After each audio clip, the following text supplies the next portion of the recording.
और ठाकुर से यातना करता है कि एक बार ये मुझे मानव तन दे दे तो मैं मोक्ष पा जाऊं। इस मानव तन को मोक्ष का द्वार बताया गया है। मोक्ष पाने का द्वार कैसा द्वार? केवल ये मानव तन ही है जिससे हमें मोक्ष मिल सकता है। जैसे मान लो, अच्छा हमें अवसर मिला है, हम सब जितने बैठे हैं सबको ठाकुर ने अवसर दिया है कि तुझे दिया है चांस, काट सकता है तो काट ले। जैसे मान लो एक हॉल है बड़ा सा और उसमें एक ही एंट्री और एग्जिट है, एक गेट है। अब उस हॉल में किसी अंधे व्यक्ति को डाल दिया जाए और बोले कि भैया बाहर निकल, वो कहेगा मैं तो अंधा हूं, दरवाजा कैसे खोलूं? तो कोई सज्जन उसको बता देंगे भाई दीवार के सहारे सहारे चला जा और जहां दरवाजा आवे निकल जा। अब महाराज दीवार के सहारे सहारे सहारे बढ़ता गया और जैसे दरवाजे के पास आया तो सिर में खुजली होने लगी, दीवार छोड़ा, सिर खुजाने लगा और आगे बढ़ गया। फिर दीवार पकड़ ली, फिर चक्कर लगाया और जैसे ही दरवाजे के पास पहुंचा, दरवाजा आया क्यों नहीं, इतना बड़ा हॉल है क्या? तो संतों ने कहा दरवाजा तो कितनी बार आया लेकिन तू खुजाने में व्यस्त था। उसी प्रकार ये जो 84 लाख की योनियां हैं ये हॉल है और इसमें जो ये मानव तन है ये वो दरवाजा है। जब महाराज दरवाजे के पास पहुंचते हैं तो हम इन प्रपंचों में पड़ जाते हैं और ये दरवाजा छूट जाता है। फिर उसी चक्कर में महाराज पुनरपि जन्मम पुनरपि मरणम जठरी अवसर देता है परमात्मा। तो हम और आप सब उत्तान पाद हैं। जब जन्म होता है तो महाराज पैर ऊपर और सिर नीचे।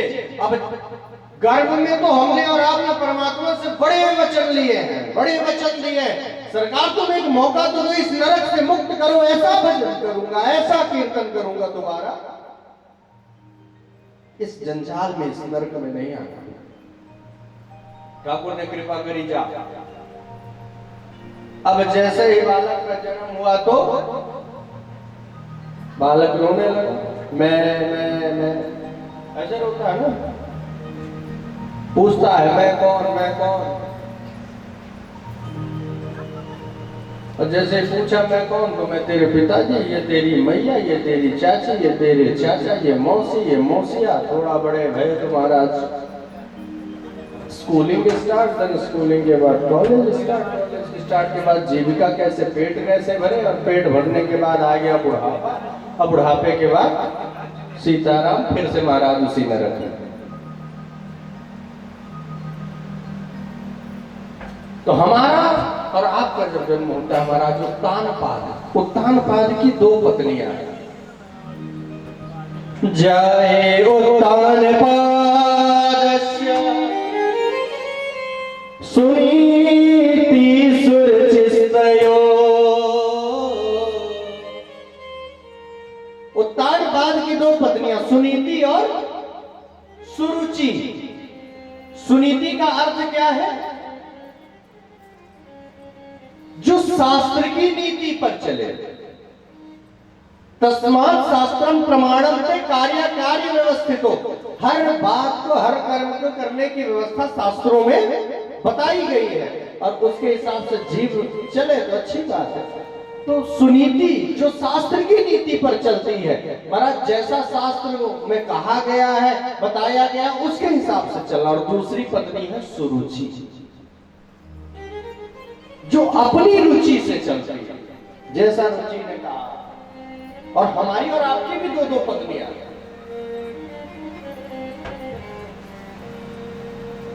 सुनीति और सुरुचि। लेकिन प्रायः हम प्रेम किससे अधिक करते हैं? सुरुचि से अधिक प्रेम करते हैं। जैसा मन कहता हूं वैसा चलते हैं।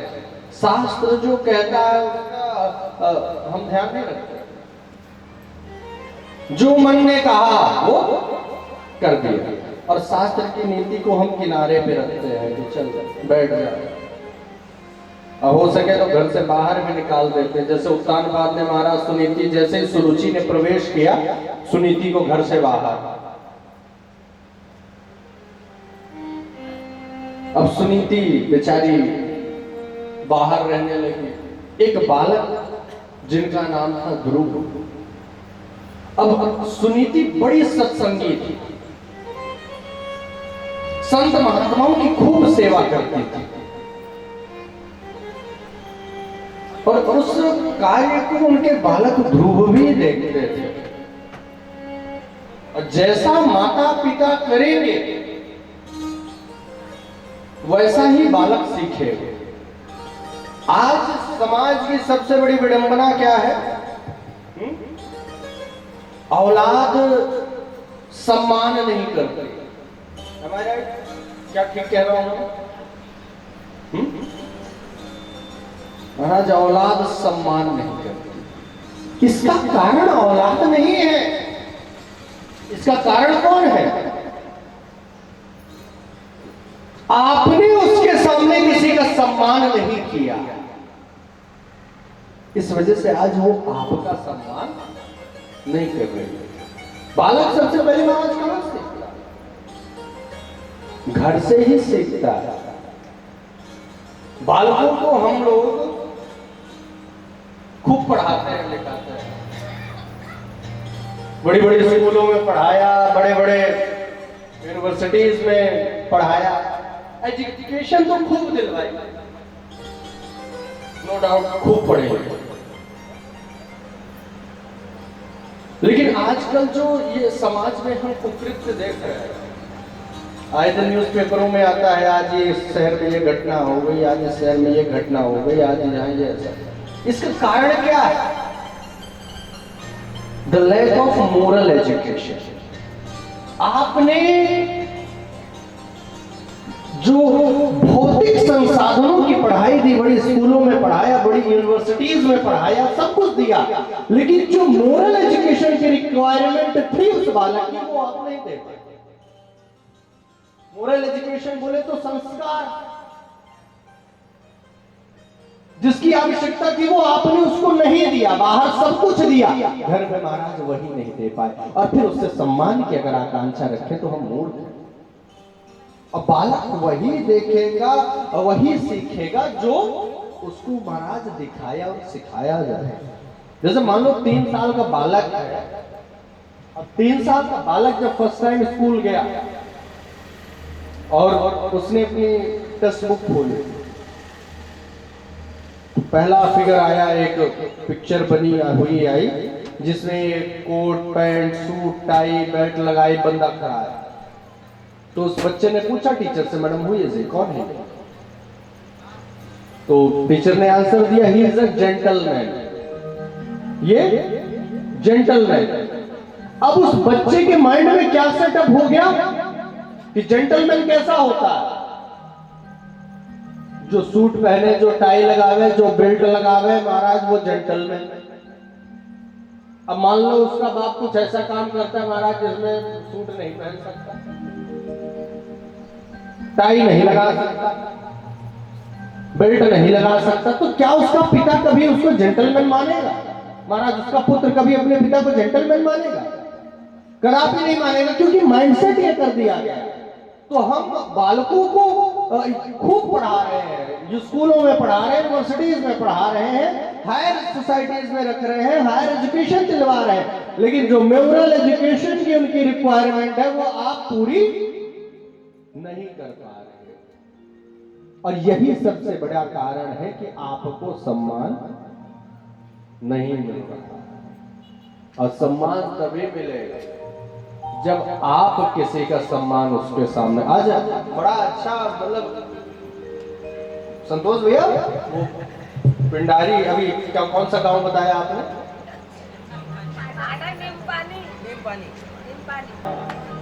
जिनके साथ गया था, हाँ, तो इनके 2 पोते आए छोटे छोटे, तो इन्होंने दूर से बोला महाराज जी को प्रणाम किया, तो उनको कोई फोर्स नहीं, वो आए और जो एक प्रणाम की परंपरा है कि झुक करके घुटनों के बल में सिर को पूरा पैरों में उन्होंने रख दिया। कोई उनको बताना नहीं पड़ा। और उसी टाइम में मेरे मन में आया था कि ये संस्कार है, उसको उनको बताना नहीं पड़ा कि ऐसा करना है। उन्होंने ऐसा क्यों किया? क्योंकि जिसको देख रहे थे सब ऐसे कर रहे थे, तो उन्होंने सम्मान करते हुए देखा है, आज इसलिए वो सम्मान कर रहे हैं। और प्राय ठाकुर जी की कृपा रहे कि आगे भी करते रहे महाराज, तो अच्छी बात है, बाकी भगवान भरोसे। लेकिन बालक कहां से सीखता? अपने अपनों को देख करके। जब हमारे श्रेष्ठ कोई कर्म करेंगे तो उनको देख करके बालक सीखेगा कि हाँ ये कर्म करना होता है। तो माता जी को देख करके ध्रुव भी संतों की सेवा में तत्पर लगे हुए। इधर एक दिन बालकों के साथ में खेल रहे थे, बालकों ने कहा कह रहे तो राजा का बेटा है। ध्रुव जी ने कहा मुझे तो नहीं पता है। बोले ना ना, तू राजा का बेटा, अपने पापा पिताजी से मिलने नहीं जाता?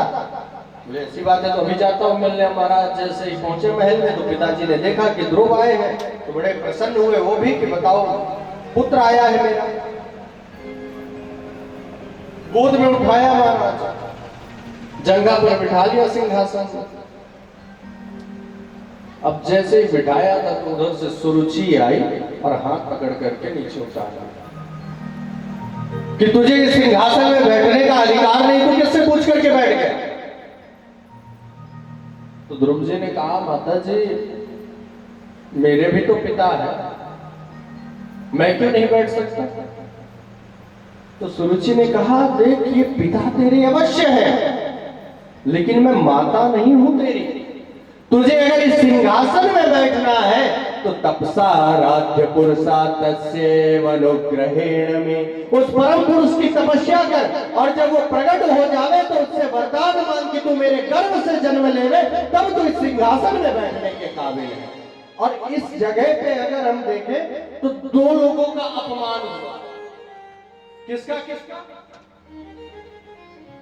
एक भक्त का और एक भगवान का। भक्त ध्रुव जी का तो अपमान हो ही रहा है, ध्रुव जी के साथ साथ भगवान का अपमान हो रहा है। अर्थात सुरुचि ये कहना चाह रही है कि उस भगवान से भी श्रेष्ठ मेरा गर्व है कि जब नारायण प्रकट होवे तो उनसे वरदान मांगना कि तू मेरे गर्भ से जन्म लेवे, तब तू इस सिंहासन में बैठने के काबिल है। महाराज डांट करके वहां से भगाया। ध्रुव जी की नेत्रों से अश्रुपात होने लगे। महाराज लौट करके आए, जैसे ही माता जी सुनीति ने देखा तो हृदय से लगा लिया क्या हुआ क्या हुआ। ध्रुव जी ने तो कुछ बताया नहीं, मित्रों ने सारा हाल बता दिया कि ऐसी ऐसी बात है और माता जी ने ऐसा ऐसा बोला है।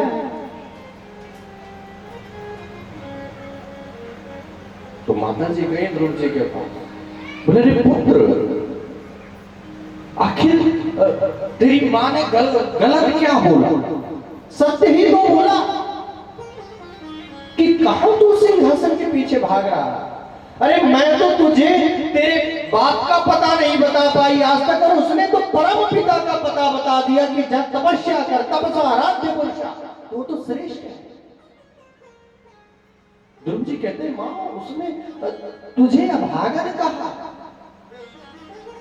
तो सुनीति कहती तो इसमें भी क्या, मैंने तुझसे कब कहा कि मैं भाग्यशाली हूं? अगर भाग्यशाली होती तो तुझे लेकर के झोपड़ी में रहती। अरे अभागन ही तो हूं। महाराज माता सुनीति ने खूब समझाया, एक शब्द भी सुनीति के विषय, महाराज सुरुचि के विषय में नहीं कहा कि सुरुचि ने गलत किया। ये क्या है संस्कार। आज की भारत भूमि की माताएं होती तो महाराज पता नहीं क्या क्लेश करवा डालते हैं।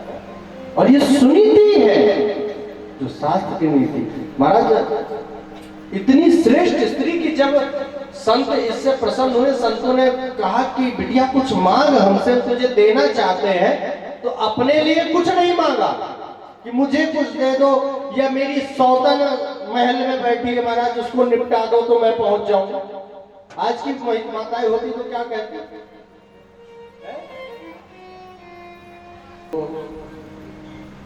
काम खत्म करो, टंटे खत्म हो गए। लेकिन ये श्रेष्ठ नारी सुनीति ने कुछ नहीं, सुनीति ने कहा सरकार वैसे तो किसी वस्तु की आवश्यकता नहीं, लेकिन अगर आप देना चाहते हो तो महल में मेरी सौतन सुनीति है, सुरुचि है। अब विवाह को कई वर्ष हो गए लेकिन अभी तक उसको बालक नहीं है, तो अगर आप कुछ देना चाहते हो तो उसको गर्भ दे दो। संतों ने भी सुनीति को प्रणाम किया है कि धन्य है तुझ जैसी नारी कि जिस स्त्री की वजह से तुझे महल से धक्के मार करके बाहर निकाल दिया गया हो, आज तू मांग भी रही है तो उसके लिए। ये है सुनीति। महाराज सुनीति ने समझाया कि देख तेरी मां ने तुझे आदेश दिया है तपता राज्य पुरुषा, उस परम पुरुष की तपस्या कर और उसको पा, तो अपनी मां की आज्ञा का उल्लंघन मत करना, जा उस परम पिता की आराधना कर। अब 5 वर्ष का बालक क्या जाने आराधना क्या है। तो माता जी से पूछा भैया ये परम पुरुष मिलेगा कहां, कौन है ये। तो माता जी ने बताया कहां हूं तो कहां जहां प्रभु ना है। अरे तुझे ऐसी कौन सी जगह बताऊं जहां नहीं है, तो कहां मिलेगा। बोले महाराज मंथन से मिलेगा। अब मंथन किस चीज का, तो गोसाई जी ने कहा हरि व्यापक सर्वत्र समाना, हरि व्यापक सर्वत्र समाना, प्रेम से प्रगट कोई मैं जाना, प्रेम से प्रगट कोई मैं जाना। जब बड़े निकलता है तो भगवान उसकी स्वयं रक्षा करते हैं, तो भगवान ने नारद जी को भेज दिया। अब जैसे ही नारद जी ने देखा ध्रुव जी को, नारद जी के समक्ष ध्रुव जी खड़े भए हाथ जोड़ के, जी सरकार, क्योंकि माता जी को हमेशा प्रणाम करते देखा है तो सारी चीजें जानते हैं, लेकिन फिर भी पूछ रहे हैं क्यों बालक कहां से। तो ध्रुव जी ने अपना परिचय दिया कि मैं ऐसे ऐसे इनका पुत्र और तपस्या करने के लिए निकला हूं नारायण को प्राप्त करके। अब जब ये सुना तो नारद जी ने मन ही मन में स्तुति की, अहो तेजा क्षत्रियाणा, धन्य है ये क्षत्रियों का तेज कि महाराज 5 वर्ष का बालक भी वन में निकल पड़ा भगवान की प्राप्ति करने के लिए। लेकिन अब यहाँ नारद जी कह रहे हैं कि तो पागल वागल है क्या, भगवान कोई खिलौना है जो यहाँ ढूंढते ढूंढते मिल जाए। अरे ना जाने कितने बड़े बड़े योगी बड़े बड़े तपस्वियों ने महाराज अपनी हड्डियां सुखा ली है उसको पाने के लिए। ये बड़ा नटखट है, बड़ा छल छबीला, ये बड़ा रुलाता है, मिलता नहीं है, तो तू इस चक्कर में मत पड़। अरे मैं इतना भजनानंदी, मैं इतना भजन करता हूं लेकिन मुझे दर्शन नहीं हो पा रहा, तो तुझे कहां से दर्शन हो जाएगा। एक काम कर, तू चले जा वापस, माता पिता की सेवा ही सबसे बड़ा कर्तव्य, सबसे बड़ा भगवान को पाना है। माता पिता की सेवा से श्रेष्ठ कुछ भी नहीं है, और तेरी माँ तो वैसे भी अकेली रहती है, तो उसको छोड़ करके कैसे आ गया। तेरा तो परम कर्तव्य होना चाहिए कि तू अपनी माँ की सेवा करे। कोई माता के कटु वचनों से छोड़ करके वन में चला आता है। अरे यहाँ हिंसक पशु रहते हैं, पंछी रहते, तुझे खा जाएंगे, तेरा पता भी नहीं चले। नारद जी ने खूब समझाया तो थोड़ी देर तो ध्रुव जी ने सुना, फिर बोले सरकार ने तुम ज्ञान गंगा प्रवाहित कर रहे हो, मैं ले तो रहा हूं लेकिन छन्नी लगा रखी है। ये सबरी जो है बहती जा रही है, कुछ फर्क नहीं।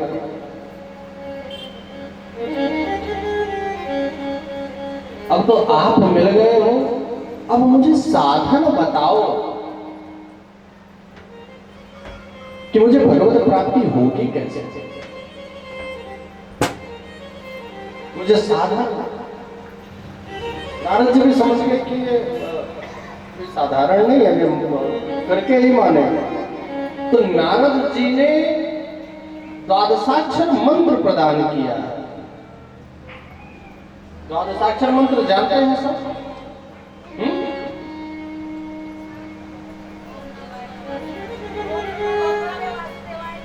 हाँ वाह, आज महाराज इसका कीर्तन होता है माइक में, धन्य है, विडंबना देखिए, माइक में गा रहे हैं माता जी, अब बढ़िया संगीतमय मंत्र का जाप हो रहा है, जबकि किसी भी मंत्र को उच्चारण करने का अधिकार नहीं है।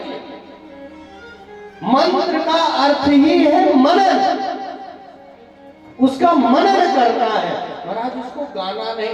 अब हम तो ये द्वादशाक्षर कह रहे हैं, हमने तो सुना ये गायत्री तत्व भूमि वालों ने तो महाराज गायत्री मंत्र की बात लगा रखी है? गायत्री मंत्र माइक से चल रहा है महाराज, माइक गायत्री मंत्र गा रहे हैं। थोड़ा सा मंत्रों की मर्यादा का आप लोग ध्यान रखो।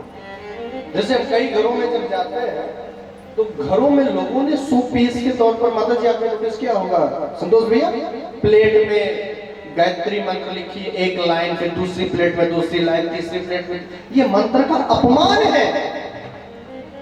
और किसी के घर में महामृत्युंजय है, ये घर की रक्षा नहीं हो रही उससे महाराज, और सत्यानाश करवा रहे उसका अपमान करके। मंत्र मनन का विषय है, मंत्र को हमेशा गुप्त रखना चाहिए, जितना हो सके उतना गुप्त। जब गुरु जी जो मंत्र देते हैं तो गुरु जी कान में कहते हैं ना कि गुप्त रखना, ये तो नहीं कहते कि बढ़िया सा महाराज जैसे बाहर नेम प्लेट लगाते हो तो इस मंत्र की नेम प्लेट बाहर चिपका दे कि घर की रक्षा हो है गुरु मंत्र से, काहे नहीं लगाता। किसी भी मंत्र को गाने का अधिकार हमें और आपको नहीं है। मंत्र जप कर सकते हो, बस मंत्र मनन का विषय है, ना कि गाने का। केवल एक ही मंत्र है जिसको हम गा सकते हैं, जिसका हम कीर्तन कर सकते हैं, उसके अतिरिक्त किसी भी मंत्र का महाराज कीर्तन या गाना ये उचित नहीं है। मंत्र केवल जाप करना है, और उसमें भी जाप भी शुद्ध अवस्था में, शुद्ध मस्तिष्क के साथ, शुद्ध आसन में बैठ करके करना है। और गा कौन से मंत्र को सकते हैं? एक ही मंत्र है, आप लोग अक्सर गाते भी हो, हरे राम राम राम हरे हरे, हरे कृष्ण कृष्ण हरे हरे, हरे राम राम राम हरि हरे कृष्ण कृष्ण कृष्ण कृष्ण हरे हरे, हरे राम राम राम हरे हरे, हरे कृष्ण कृष्ण कृष्ण हरे हरे, हरे राम राम राम हरे हरे, हरे कृष्ण कृष्ण कृष्ण हरे हरे। केवल यही एकमात्र मंत्र है जिसको कुछ लोगों ने महाराज आजकल घरों में छोटा सा वो आता है साउंड बॉक्स जिसमें गायत्री मंत्र और महामृत्युंजय बजता रहता है। प्लीज इन चीजों को अवॉइड करें और मर्यादा का ध्यान रखें। किसी भी मंत्र को ऐसे अपमान नहीं करना। जिसके भी घर में ऐसे पट्टियां लगी हो महाराज उसको निकाल करके नदी में प्रवाहित कर दो। अगर कर सकते हो तो हमारा काम है बताना, उसको मानना या ना मानना, तो जितना हो सके मंत्र गुप्त रखना। द्वादशाक्षर मंत्र प्रदान किया है, और जब द्वादशाक्षर मंत्र प्रदान किया है महाराज गुरु जी ने सुंदर गुरुदेव भगवान के दाहिने पैर के दाहिने अंगूठे में अपने मस्तक को रख दिया। हमारा दाहिने पैर के दाहिने अंगूठे में ही क्या रखा? तो गोसाई जी लिखते हैं, श्री गुरु पर मणिगण ज्योति गुरुदेव भगवान के दाहिने पैर के दाहिने अंगूठे में दिव्य ज्योति का निवास होता है। सुमिरत दिव्य दृष्ट ही हो, जिसके केवल स्मरण मात्र से जीव को दिव्य दृष्टि का महाराज ज्ञान है। तो ध्रुव जी ने महाराज आज अपने मस्तक को ले जाकर के गुरुदेव भगवान के दाहिने पैर के दाहिने तपस्या प्रारंभ की। ध्रुव जी की तपस्या कौन कौन गया है? और कोई? वाह, हमारी माता जी संतोष भैया, संतोष भैया पूछ रहे हैं कहाँ पूछ रहे हैं, मतलब कुछ है आया गया, ठीक है क्या क्या रस्म प्रभात। ध्रुव जी पहुंचे महाराज, पहले महीने की तपस्या का प्रारंभ करी। 3 दिन में एक बार फल खाते हैं, दूसरे में 6 दिन में एक बार चल, तीसरे महीने 9 दिन में एक बार पत्ते, चौथे महीने केवल वायु। ये क्या है? तप का स्तर। तपस्या भी एक स्टेप वाइज करनी चाहिए। लाइक नेक्स्ट फेस्टिवल क्या आ रहा है? नवरात्रि। अब नवरात्रि में महाराज किसी की भक्ति जागृत हो गए, कहे हम 9 दिन का तो महाराज निर्जल है, जिसने कभी जीवन में एक एकादशी भी ना रखी हो गए, अब सीधे 9 दिन का उपवास। तो 3 दिन 4 दिन तो ठीक है महाराज, 5वें दिन उपवास सीधे हॉस्पिटल में खुलेगा। तो ऐसे नहीं, भजन भी स्टेप वाइज। ध्रुव जी ने सीधे जाकर के महाराज हवा भी नहीं दिया, एक क्रमबद्ध होकर के महाराज 5वें महीने की ऐसी तपस्या प्रारंभ करी कि ऐसा प्राणायाम खींचा कि संसार की तो छोड़ो महाराज, वैकुंठ की भी वायु अवरुद्ध हो गई। ये भक्त के प्राणायाम की महाराज सामर्थ्य है। सबरे देवता दौड़े दौड़े नारायण के पास पहुंचे कि सरकार ये तुम्हारा कैसा भक्त आया, हमको भी मार डालेगा, जाओ। अब नारायण आए, बोले परीक्षा ले ले महाराज, ये पहला भगत है जिसको इतनी जल्दी भगवान मिलने वाला है। 5 ही महीना गए, घनघोर वर्षा करने लगी, कभी सिंह की आवाज निकाले, कभी सियार की आवाज निकाले, कोई मतलब। तपस्या में इतने रत है। हमारे गोविंद ने चतुर्भुज रूप धारण किया है और ध्रुव जी के समक्ष आकर के खड़े हुए। लेकिन अब यहाँ ध्रुव जी अभी भी नेत्र बंद किए हुए। अब विचार करो, उस छवि का दर्शन करो कि जब महाराज भक्त नेत्र बंद करके बैठा और गोविंद सामने खड़ा इंतजार कर रहा हो कि नेत्र खोले तो मुझे निहारे। अब नेत्र जब देरी है गई तो गोविंद ने सोचा कि आखिर ये निहार किसको रहा है, मैं तो बाहर। अंतःकरण में जब प्रवेश किया तो देखते क्या है कि जो छवि गोविंद की बाहर है वही छवि ध्रुव जी के हृदय में विद्यमान है और ध्रुव जी उसी छवि का दर्शन करते हैं। गोविंद ने महाराज तत्क्षण हृदय से छवि को खींचा और जैसे ही खींचा चपटा करके ध्रुव जी के नेत्र खुले और जब नेत्र खुले तो सामने महाराज चतुर्भुज रूपधारी श्री हरि विद्यमान है। अब ध्रुव जी की अवस्था 5 वर्ष, मन तो बहुत कर रहा है कि स्तुति करूं, कुछ कहूं, लेकिन अब 5 वर्ष का बालक क्या हुआ?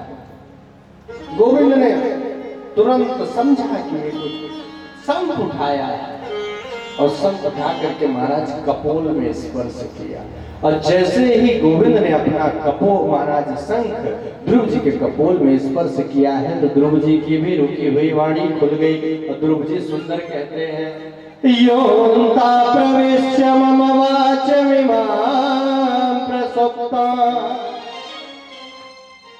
संजीव यत्र खिल शक्ति धरा स्वधाम्ना अन्यश्च हस्तचरण श्रवण गादे प्राण नमो भगवते पुरुषाय तुभ्यम्। योऽन्तः प्रविश्य मम वाचमिमां प्रसुप्तां। धन्य हो प्रभु जिसने केवल एक कपोल में स्पर्श करके मम वाचमिमां प्रसुप्ता, मेरी इस रुकी हुई वाणी को भी बोलने के काबिल सामर्थ्यवान बता दिया। संजीव यत्र खिल शक्ति धरा स्वधाम्ना, ये संजीव अर्थात ये सारा संसार, सारा धर्म आपके ही इशारों पर चलता है। अन्यस्त हस्त चरण श्रवणत्वगादे, हे प्रभु कोई सोचे कि इस हाथ को मैं उठा रहा हूं तो अपने बल से उठा रहा हूं, इन पैरों से चल रहा हूं तो अपने बल से चल रहा हूं, इन कानों से सुन रहा हूं तो अपने बल से सुन रहा हूं ना। अन्यस्त हस्त चरण श्रवणत्वगादे प्राण नमो भगवते पुरुषाय तुभ्यम्। हे प्रभु ये जो भी हो रहा है ये सब आपकी ही कृपा से और आपकी ही दृष्टि से हो। सुंदर रूप जी ने स्तुति की और वास्तविक क्या है, आप संसार में जो भी जिस काबिल है अपने बल पर में, और जिसके ऊपर प्रभु के एक छठवें साधवी में संस्कृत का एक श्लोक था, प्राय याद होगा लोगों को।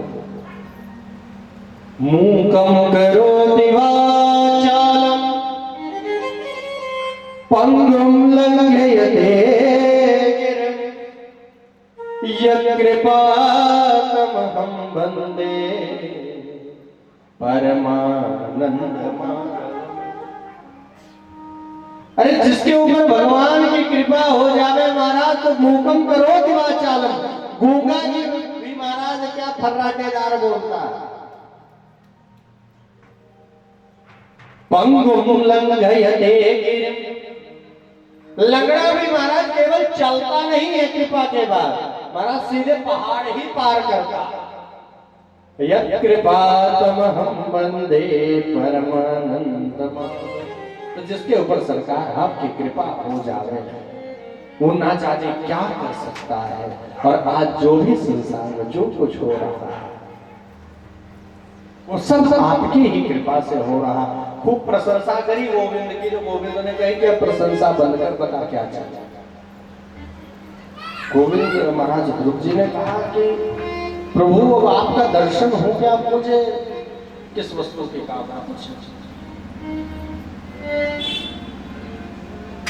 नारायण कहते देख मुझे भी पता है कि तेने आके इतनी कठोर तपस्या करी जो, तो किस लिए उस राजगद्दी को पाने के लिए, तो जा 33,000 वर्ष का राज्य देता हूं और उसके उपरांत मृत्यु के सिर पर पैर रख करके महाराज ध्रुव लोक प्रदान किया। हमारा आज भी दर्शन करते हैं ना, और ध्रुव तारा वो ध्रुव जी का लोक है, वो ठाकुर जी ने बनाया होगा कोई अपना ऑफिस वगैरह, तो ध्रुव जी को प्रसन्न हो गए तो ले। ऐसे होता है कोई अपार्टमेंट बनाया और किसी देना हो चल रहा मौज कर, तो ठाकुर जी ने शायद अपना अपार्टमेंट बनाया होगा, ध्रुव जी के ऊपर प्रसन्न है तो चल रख, जिसको हम और आप आज ध्रुव लोक के नाम से जानते। ध्रुव जी आज वापस आ रहे हो, वापस आने से पहले महाराज नारद जी ने जाकर के उत्तानपाद को बता दिया कि तेरा बेटा कड़ी तपस्या करके नारायण को प्राप्त करके लौट रहा है। सुंदर महल में सजावट, तोरण द्वार, बंधन द्वार, हाथी घोड़े सजाए जा रहे। और आज सबसे पहले आरती की थाली लेकर के कौन खड़ी है? सुरुचि, जिसने डांट करके भगाया था। राजा परीक्षित ने कहा महाराज अचानक से इतना प्रेम कैसे प्रकट हो गया? तो प्रेम महाराज जा पर कृपा राम के होए, जा पर कृपा राम के होए, जा पर कृपा होए, जा पर कृपा कृपा करे सब कोई। क्या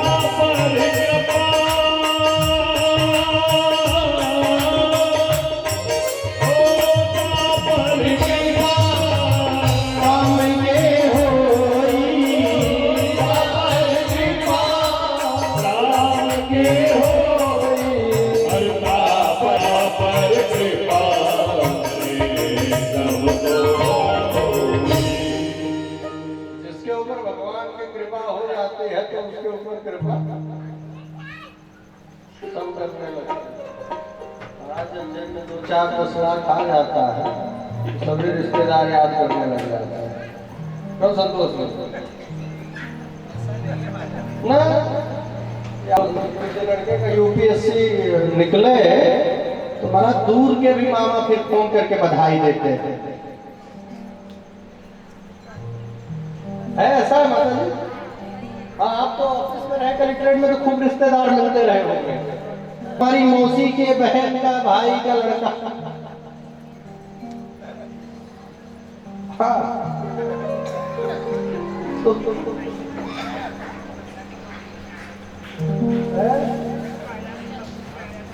जब खुदा हुस्न देता है नजाकत आ ही जाती है।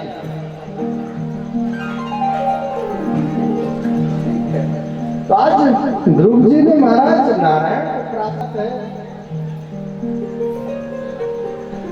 ये भजन का प्रभाव है। अच्छा, कई लोग कहते हैं कि आज ध्रुव जी को नारायण की प्राप्ति हुई तो क्यों हुई?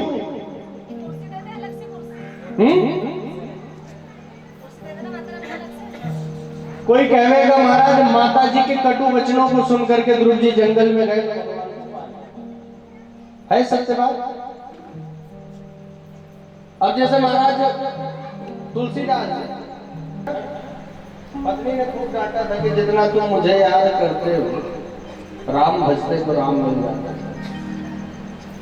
तो देखिए ये बात तो गलत है महाराज। पत्नी की डांट से अगर कोई साधु बनता तो हर घर में 4 साधु बैठे हैं। क्यों दादा? बात नहीं रह गई। ध्रुव जी को आज नारायण मिले तो माता के कटु वचन की वजह से नहीं। ध्रुव जी के हृदय में अध्यात्म का दीपक पहले से बना हुआ रखा था। माता जी ने तो केवल चिंगारी लगाई। अध्यात्म का दीपक वहां विद्यमान था। तुलसीदास जी के हृदय में अध्यात्म का दीपक विद्यमान था। पत्नी ने तो केवल उस दीपक को प्रज्वलित किया। तो आज ध्रुव जी को लोग ये नहीं कह सकते कि माता जी के कटु वचनों की वजह से महाराज ध्रुव जी का आज विवेक उदित हुआ, भजन प्रकाशित हुआ।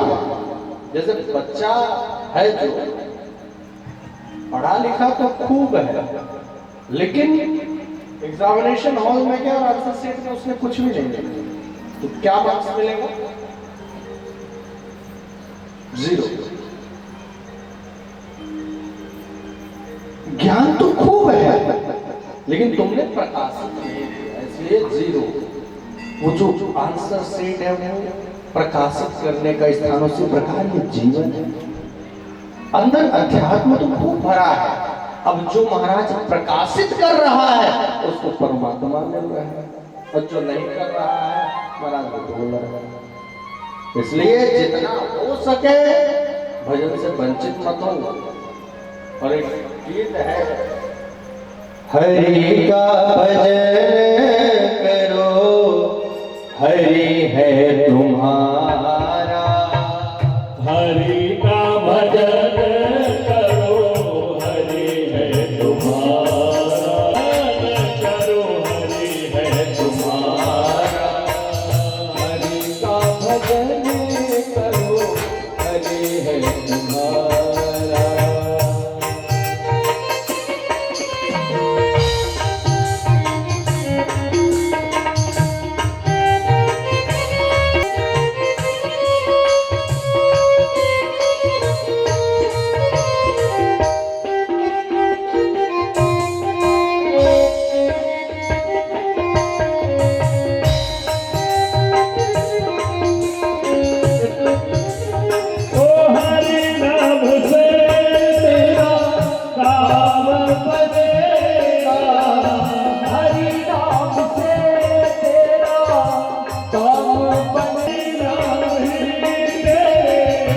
साथ चलेगा, हरि नाम ही तेरे साथ चलेगा।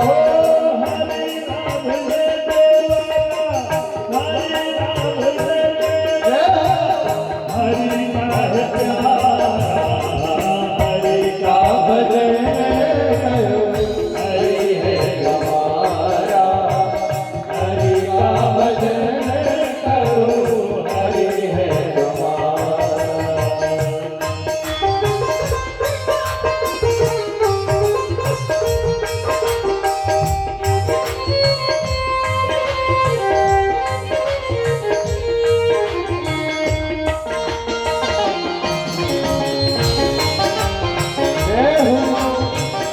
राधे श्याम कोई कहे सीताराम, कोई कहे राधे श्याम, कोई कहे सीताराम, कोई कहे राधे श्याम, कोई कहे सीताराम, कोई कहे राधे श्याम सीताराम, कोई गिरधर गोपाल, कोई राधा माधव, कोई गिरधर गोपाल, कोई राधा माधव, वही हरि दीन बंधु, वही हरि करुणा सिंधु, नमो बारंबारा। भजन करो, हरि है तुम्हारा, हरि का भजन करो, हरि है तुम्हारा, हरि का भजन करो। जीवन में भजन की सार्थकता है। अच्छा, कुछ लोग ऐसा कहते हैं कि महाराज बुढ़ापे में भजन करें। कहते हैं ना? कलयुग में मनुष्य की आयु कितनी बताई गई है?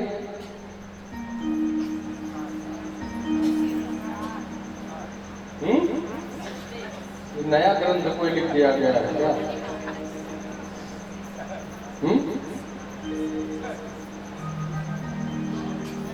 पुंसो वर्ष सदम आयु, 100 वर्ष है।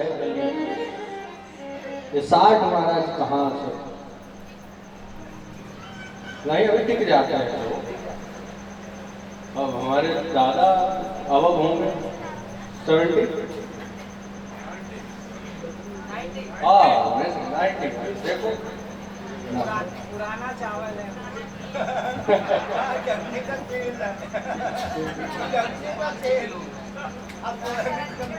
अच्छा, अरे तुम्हारे यहाँ तो प्लांट भी है भाई, बढ़िया सोयाबीन। हाँ, बढ़िया। 500 वर्ष सतम आयु, 100 वर्ष की आयु भगवान ने दी। उसमें भी तदर्थम च जितात्मना, आधी तो हमने इंद्रिय को जीतने में व्यतीत कर दी। कौन सी इंद्रिय? सेतेंद्रम, सो करके। हमने सो करके 50 वर्ष गवा दिया। कितने बचे हमारे पास?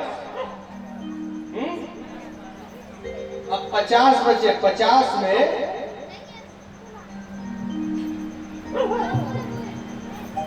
20 वर्ष महाराज अपने जो है खेल कूद के निकाल। 500 वर्ष सतम आयु तदर्थम च जितात्मना। और उसके बाद बाल्य कौमारे पीड़ितो याति विंशति, बाल अवस्था कौमार अवस्था के 20 वर्ष, जिसमें जवानी आई, बाल्यपन आया और इधर उधर काम धाम। तो ये अपने जवानी के 20 वर्ष चले गए। अब कितने बचे? 30 वर्ष। अब 30 वर्षों में 20 वर्ष अपने बुढ़ापे के निकाल दो। जरियाग्रस्त देहस्य, हमारा बुढ़ापे में अपने शरीर का भान नहीं रहता, भजन खाक होगा। तो कितना बचा जीवन? अब सोचो कितना छोटा जीवन है। इसलिए महाराज अभी भी समय है कि जो भी चल रहा होगा तो 24 घंटा में कम से कम 1 घंटा तो ठाकुर के भजन के लिए निकाल ही लो। सुंदर आप सबने ध्रुव चरित्र को श्रवण किया। इन्हीं के वंश में राजा बेन प्रकट हुए। राजा बेन महापाखंडी जिसने सीधे कह दिया कि अब कोई नारायण में नहीं बजेगा, मेरी आहुति डलेगी, मेरा कीर्तन होगा, मेरा भजन होगा। महाराज संतों ने ऐसी हुंकार लगाई कि जल करके महाराज खाक हो गए। इसके बाद राजा प्राचीन महाराज प्रियव्रत के वंश का वर्णन, जिसमें राजा प्राचीन बरी आए, बड़े कर्मकांड। वो कर्मकांड तो खूब करते थे, लेकिन वो कर्मकांड ही उनके लिए नुकसानदायक, अर्थात आए दिन नए नए यज्ञ और यज्ञों में पशुओं की बलि देते। एक दिन नारद जी पधारे, बोले और प्राचीन बरी कैसा चल रहा है? बोले सरकार सब चकाचक भजन चल रहा है। बोले एक बार आकाश मंडल पे तो देखो। अब जैसे राजा ने ऊपर नजर डाली तो देख रहा है कि जिस गधे को मारा है महाराज वो घूर रहा है कि तू ऊपर आ, तुझे बताता हूँ। जिन जिन जानवरों को मार रखा था महाराज ऊपर से ही नजर गाड़े थे कि अब तू ऊपर आ, अपने सींग तेरे पेट में घुसेड़ेंगे। प्राचीन बरी बड़ा परेशान हो, नारद जी से कहा कि सरकार ये क्या है? नारद जी ने कहा कि एक मैं तुमको कथा सुनाता हूं। बोले दो मित्र, पुरंजन और अविज्ञात, दोनों बड़े अच्छे मित्र। एक दिन पुरंजन अविज्ञात से कहता है कि मित्र, ये यहाँ रहते रहते बड़ा थके, चल कहीं घूम के आते हैं, टहल करके। तो अविज्ञात ने कहा देख मित्र, मेरा मन तो नहीं है, लेकिन तुझे जाना है तो तू घूम करके आ, लेकिन मुझे मत भूलना। बोले मित्र कैसे बात कर रहा है, तुझे कभी भूल सकता हूँ, ठीक है जा। अब अविज्ञात महाराज निकल पड़ा घूमने के लिए। कई नगरों में घूमा, कई शहरों में घूमा। कोई नगर महाराज 10 द्वार का, कोई नगर 12 द्वार का, कोई नगर 4 द्वार का, कोई नगर 2 द्वार का, कोई नगर उसे पसंद नहीं आया। एक नगर पसंद आया जिसमें महाराज 9 द्वार थे। पुरंजन को बड़ा सुंदर लगा वो नगर, और जैसे उस नगर में प्रवेश किया है कि एक स्त्री अपने 5-5 सेवकों के साथ में चली आ रही। देख करके मोहित हो गया पुरंजन, गया अरे देवी आपका नाम क्या है, आपके माता पिता का नाम क्या है? अब जैसे ही पूछा तो महाराज स्त्री ने कह दिया कि तुम्हारा मेरे नाम से क्या प्रयोजन, मेरे माता पिता के नाम से क्या प्रयोजन तुम्हारा? पुरंजन ने कहा कि देवी देखो ऐसा है कि आप भी कुंवारी हो, मैं भी कुंवारा हूं, तो क्यों ना हम दोनों ब्याह कर ले और बड़े आनंद से यहाँ रहेंगे। स्त्री ने भी मन में विचार किया कि कहते ठीक है कर लो। अब महाराज दोनों का ब्याह हो गया। अब ये हो गए पुरंजन और वो स्त्री हो गई इनकी पुरंजनी। अब जैसा पुरंजनी कहवे महाराज वैसा पुरंजन करे। पुरंजनी कहवे हंसो तो महाराज पुरंजन हंसवे लग जाना, पुरंजनी कहवे रो तो महाराज पुरंजन रोवे लग जाना, पुरंजनी कहे खाओ तो खावे महाराज पुरंजनी कहे ना खाओ तो ना खावे, पुरंजनी कहे बैठो तो बैठ गया, पुरंजनी कहे चलो तो चल पड़ा। अर्थात उसका जीवन पुरंजनी के अधीन। क्वचित रुदति उद्गायति क्वचित, कभी रोने लगता कभी हंसने लगता, ऐसा जीवन है। देखने में बड़ी भक्ति, कोई उससे विवाह नहीं करना चाहता। करने जाती महाराज वो डांट करके भगा देता।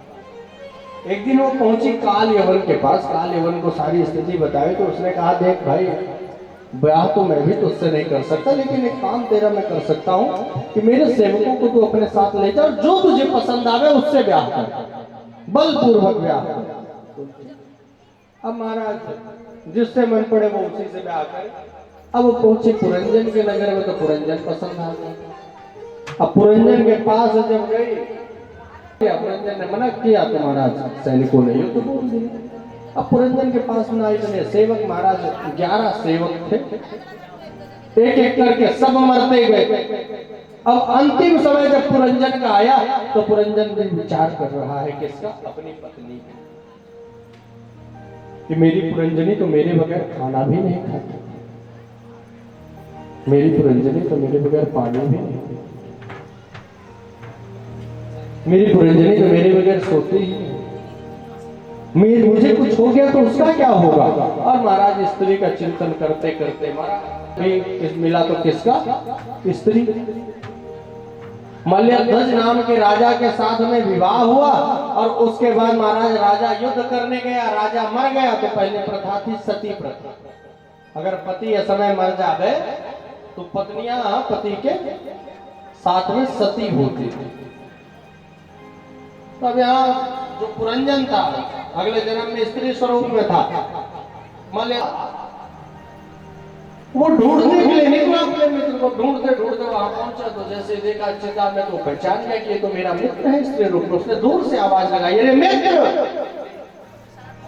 तो चिता में बैठा पुरंजनी कहता है, अरे कितना धूर्त व्यक्ति है, मैंने आज तक अपने जीवन काल में अपने पति के सिवाय किसी से मित्रता नहीं करी और ये मुझे मित्र कहता। अब अभिज्ञात आगे गया, उसने अपनी सारी कहानी बताई, देख मित्र तू मेरा मित्र है, वहां से तू घूमने के लिए आया था, फिर ये वो सब बताया तो पुरंजन को सब कुछ याद आया। अरे बेटा महाराज मल्यध्वज को उठे, हाँ मित्र मुझे सब याद आ गया, चल अपने घर को वापस चलते हैं। क्या भैया सबको गर्मी ज्यादा लगने लगी कि मच्छर काटने लगे हैं? इतना तगड़ा अटैक, इसमें कुछ ऐसा कर सकते हैं कि कूलर ऐसे सामने से लगाएंगे तो अब शाम का क्या मतलब, मच्छर अभी काट रहे हैं। अच्छा नगर पालिका से 5 दिन से कहा है लेकिन कोई सुनवाई नहीं। वैसे तो समस्या हो जाएगी इन लोगों को। तो मैंने अभी नोटिस किया जब सबकी तौलिया एक साथ हो गई।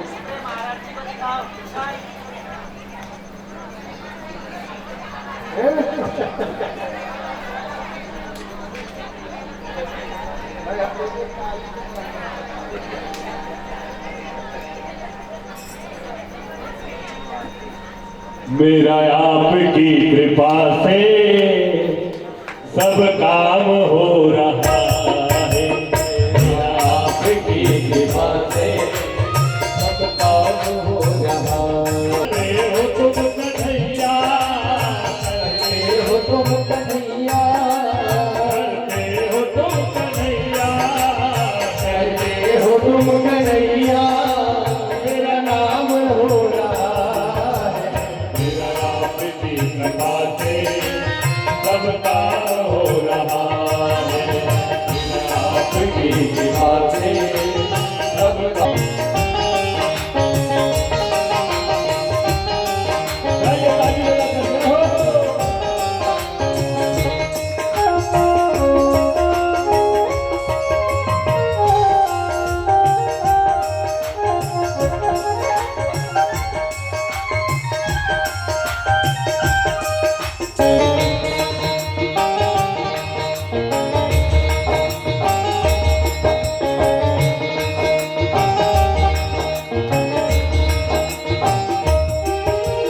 पतवार के बिना ही तेरी नाव चल रही है, पतवार के बिना ही तेरी नाव चल रही है, फिर बारे कन्हैया हर चीज मिल रही है, बिन मांगे कन्हैया हर चीज